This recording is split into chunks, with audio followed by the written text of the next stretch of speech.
Apa kabar Formula Friends? Ketemu lagi sama gue Rainer di Formula Motor TV. Ini adalah Toyota Race, mobil yang lagi naik daun banget karena memang bentuknya menarik, fiturnya terkenal komplit, serta bensinnya juga irit. Tapi terlepas dari itu semua, mobil ini suksesnya juga tidak bisa kita lupakan dari masa lahir mobil ini yang tepat pada waktunya. Karena memang segmen ini lagi naik daun banget.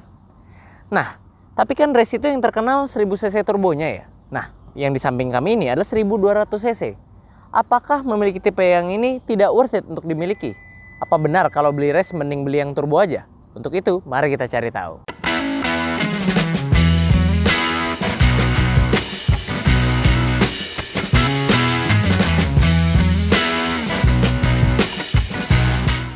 Pertama kita bahas review mulai dari eksteriornya dulu. Sama seperti kebanyakan mobil Toyota lainnya, perbedaan eksterior tipe terendah dan tipe tertinggi itu biasanya cuma ada di beberapa bodykit yang nempel di bodinya. Nah, seperti race yang 12 ini, kalau di varian yang GR, dia punya bodykit lagi di bawah sini yang tidak bisa kita temukan di race 1.2 ini. Perbedaan lain terdapat pada di sini dia. Kalau di race tipe tertinggi, dia ada lampu LED yang fungsinya seperti daytime running light di sini. Lagi-lagi di varian race 1.2 ini tidak bisa kita temukan, polos. Lalu ada perbedaan apa lagi di depan sini? Kabar baiknya adalah tidak ada lagi. Bahkan sampai teknologi headlampnya pun sama dan fog lampnya pun sama. Kalau headlamp dia menggunakan LED multi reflector, jadi sudah modern. Dan kalau fog lamp dia sudah menggunakan halogen. Sekarang kita lihat bagian sampingnya. Lagi-lagi perbedaan pada race tipe 1.2 ini adalah absennya side skirt di bawah sini.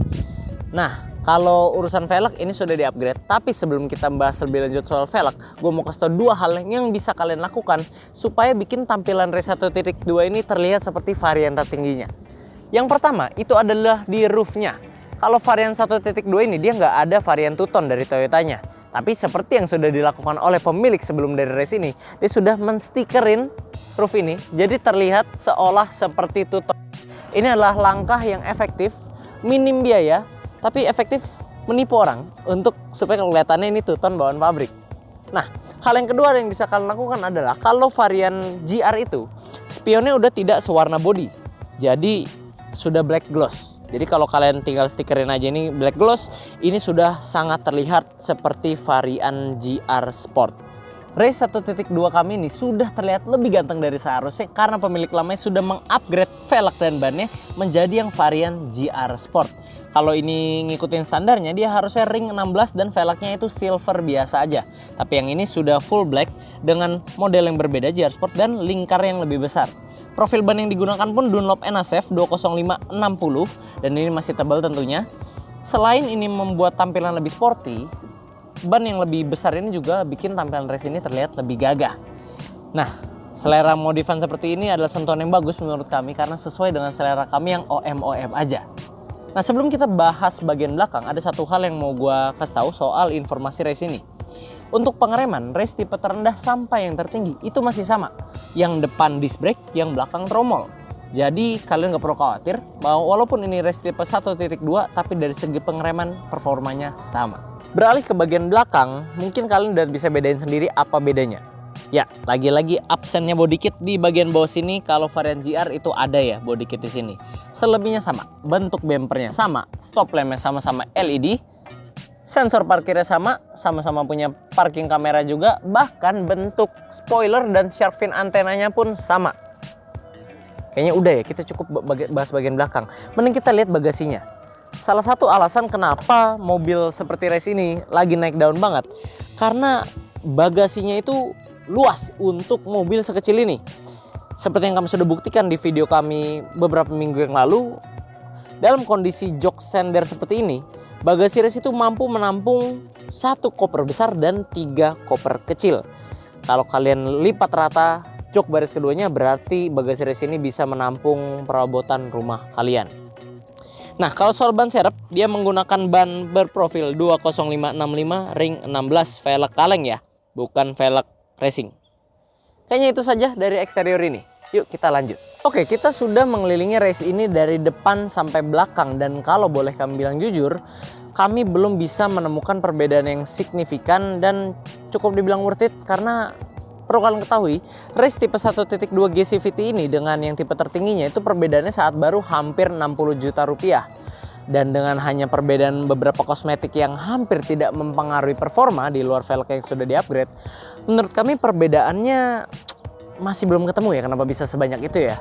Dan menilai apa yang kita dapatkan dari race 1.2 ini, menurut kami bisa menerima apa yang Toyota berikan. Dan bahkan menurut kami race 1.2 ini tidak boleh dipandang sebelah mata hanya karena dia bukan varian turbonya. Toh perbedaannya juga tidak mempengaruhi performanya sebegitu banyak ya, sampai yang 60 juta.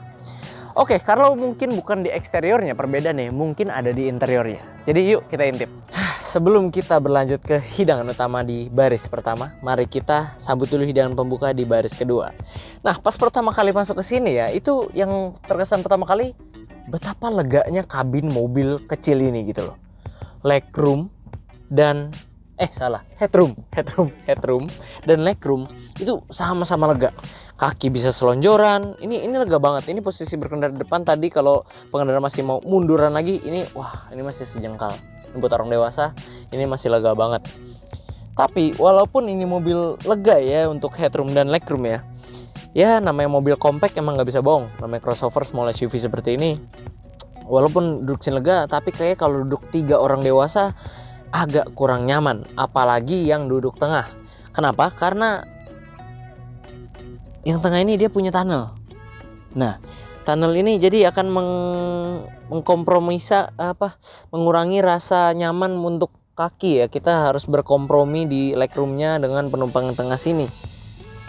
Walaupun cuma itu aja sih. Dan mungkin kalian penasaran kenapa race yang lahir di Indonesia, dirakit di Indonesia, punya tunnel, padahal dia dari lahir penggerak depan. Nah, ternyata fakta menariknya adalah untuk pasar Jepang dan hanya di Jepang, race itu ditawarkan dalam opsi penggerak AWD. Nah, jadi itu yang tidak ada di Indonesia. Jadi kenapa dia punya tunnel gitu loh.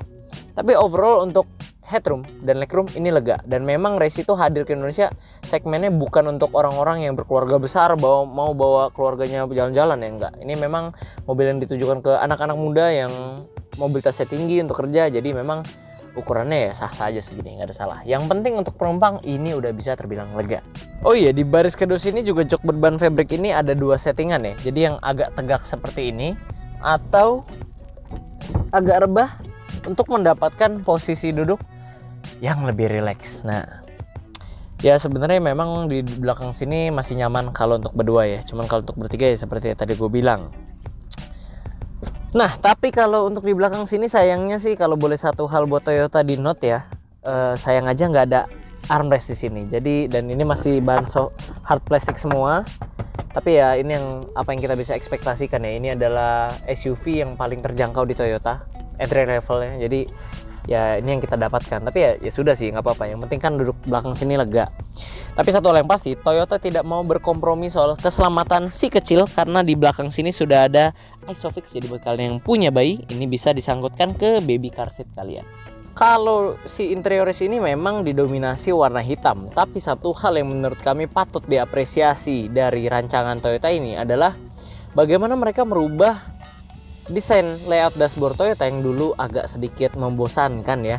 Sekarang menjadi lebih modern, dinamis, tapi tetap terlihat sporty. Nah, pada dashboard tampilan yang untuk generasi mobil Toyota terbaru ini tuh khususnya di race ya, wah banyak lekukan tajam gitu loh, dan cenderung membentuk seperti heksagonal gitu ya.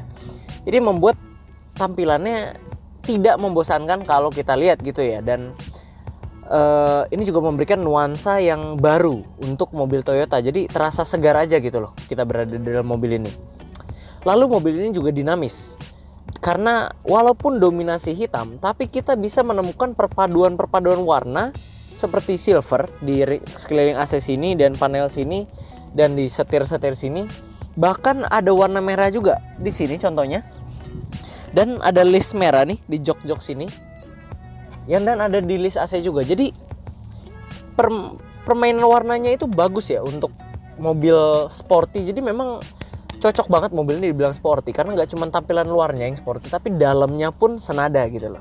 Jadi sangat interior desainnya sangat cocok dengan target market mereka yang memang untuk anak muda yang pasti suka dengan aura interior yang seperti ini gitu loh. Jadi tidak membosankan, tidak monoton, ada permainan bentuk, permainan warna juga di situ, dan nuansa yang modern tapi tetap sporty. Jadi menurut kami ini adalah permainan desain interior yang sangat bagus dan patut diapresiasi untuk Toyota Race ini.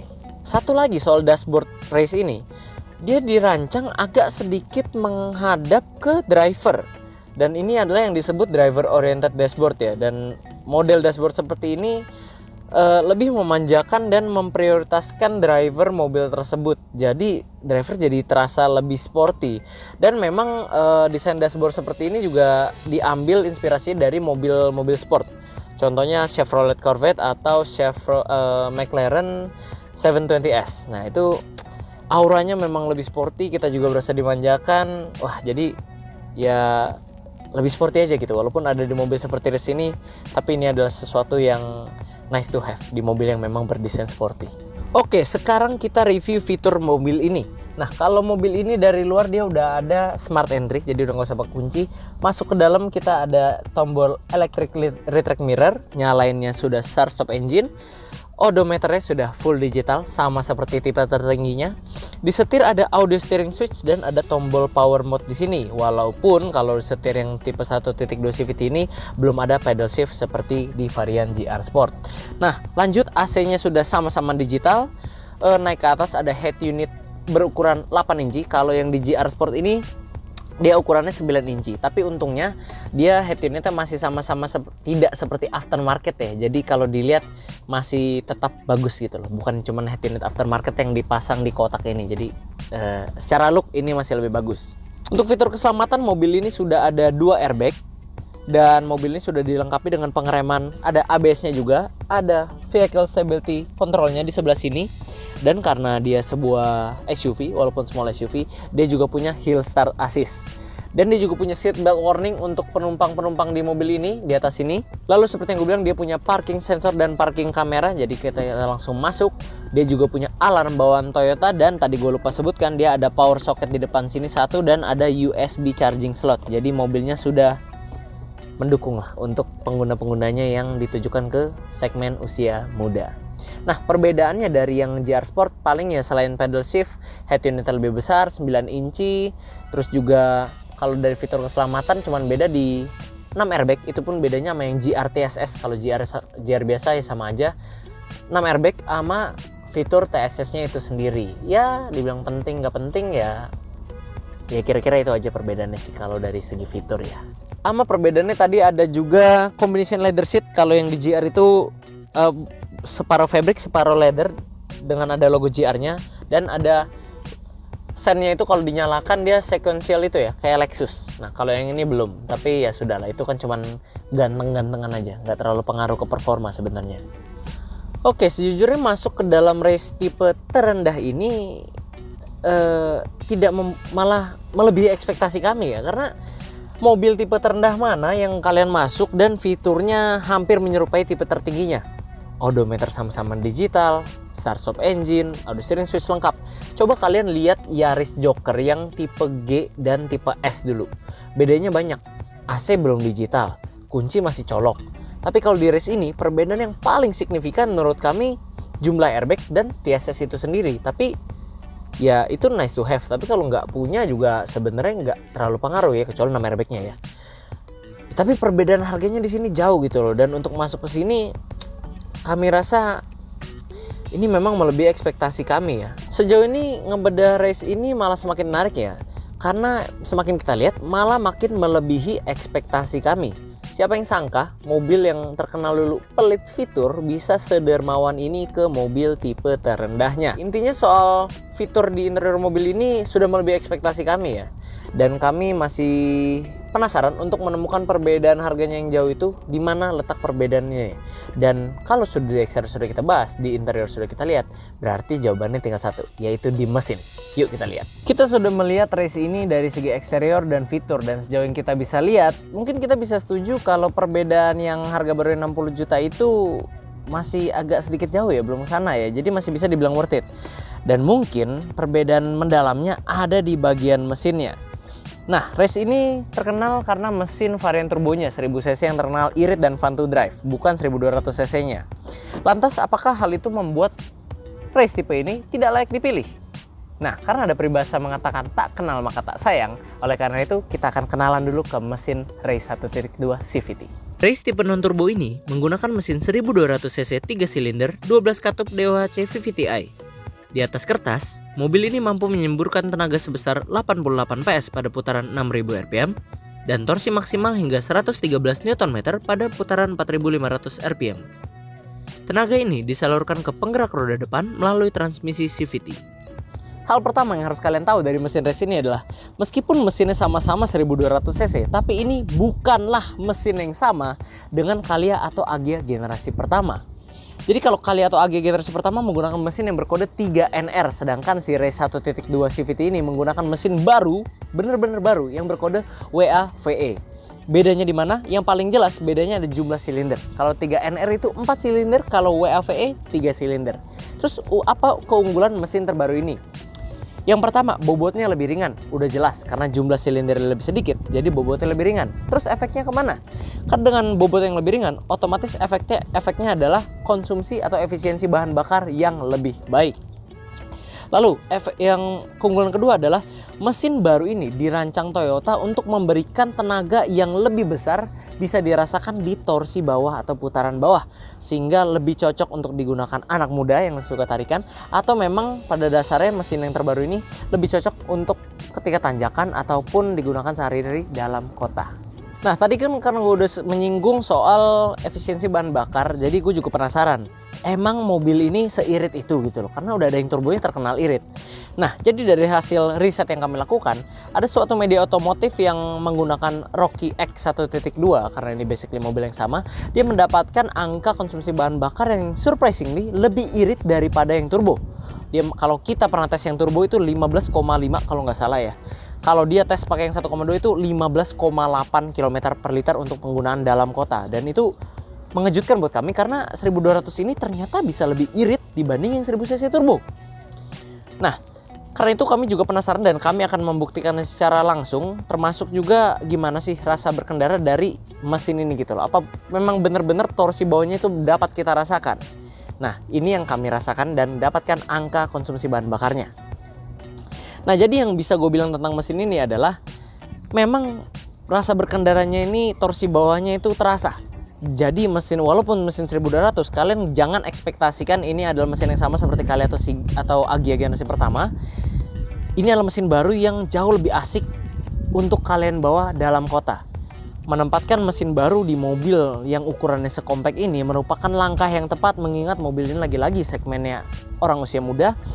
Jadi ini adalah langkah yang bagus dan sangat well done buat Toyota untuk menempatkan mesin baru ini, karena ini sangat cocok dan memang sangat pas untuk ada di mobil ini. Karena kalian pasti merasakan tarikan yang berbeda walaupun sama-sama 1200 cc. Jadi nggak heran aja kalau mobil ini bisa dibilang cukup sukses di segmen small SUV. Jadi apa kesimpulan kami di bagian mesin ini? Memang rasa berkendara dari mesin ini tidak seasik 1000 cc turbo. Di atas kertas pun tenaganya kalah. Tapi secara mengejutkan seperti yang sudah kita info sebelumnya, konsumsi bahan bakarnya lebih baik daripada yang turbo, karena kami juga pernah test drive Rocky Turbo dan mendapatkan angka 15,5 km per liter. Jadi ya untuk mesin yang sering dipandang sebelah mata karena dia datang dari varian terendahnya, ternyata mesin ini lagi-lagi melebihi ekspektasi kami. Jadi kita tidak dikecewakan oleh race tipe terendah ini, malah ini membuka pikiran kita tentang mobil yang namanya tipe terendah gitu loh. Lalu menurut kami apakah race 1.2 GCVT ini worth it? Tentunya menurut kami ini adalah varian yang cukup menarik ya, karena terutama perbedaan harga baru dengan tipe tertingginya itu cukup jauh. Jadi menurut kami ini adalah varian yang tidak boleh dibilang jelek, melainkan ini adalah varian yang mulai harus kita sadari kalau ini adalah varian yang bisa kalian pilih sesuai kebutuhan kalian gitu loh. Kalian mau yang tipe tertinggi dengan mesin turbo dan TSS ya kalian bisa pilih yang GR TSS. Atau kalian mau pilih yang jauh lebih terjangkau dengan apa yang kalian dapatkan yang sudah kita bahas semuanya. Tentunya ini udah bukan masa-masa di mana Toyota hanya memperhatikan mobil tipe tertinggi aja, tipe terendah ditelantarkan.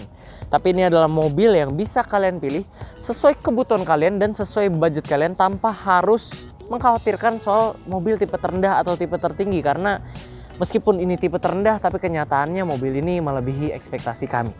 Karena pada akhirnya menurut kami Race G1.2 CVT ini adalah small SUV yang memiliki bentuk menarik, fiturnya komplit, dan secara mengejutkan konsumsi bahan bakarnya pun lebih irit dibandingkan yang turbo. Dan ditambah lagi harganya yang jauh lebih bersahabat membuat varian ini menurut kami sangat worth it buat kalian yang mau menghemat budget dan mengalokasikannya ke tempat lain. Nah, buat kalian yang tertarik dengan mobil yang satu ini, kalian bisa kunjungi Instagram resmi kami di @formula_motor atau ke Instagram sales kami yang ada di sini. Nah, buat kalian yang mau cek mobil second berkualitas lainnya, kalian bisa kunjungi website kami di www.mobstripcast.com dan jangan lupa juga follow TikTok kami di @formula_motor. Oke, sekian dulu friends untuk video hari ini. Kami tentunya masih punya banyak konten menarik dan edukatif lainnya yang akan kami sajikan di channel YouTube kami yaitu Formula Motor TV. Jadi jangan lupa like video ini, dukung kami dengan cara subscribe dan jangan lupa bunyikan lonceng notifikasi agar kalian tidak ketinggalan update dari kami. Pada akhirnya gue Rainer pamit undur diri dulu, sampai ketemu di video selanjutnya.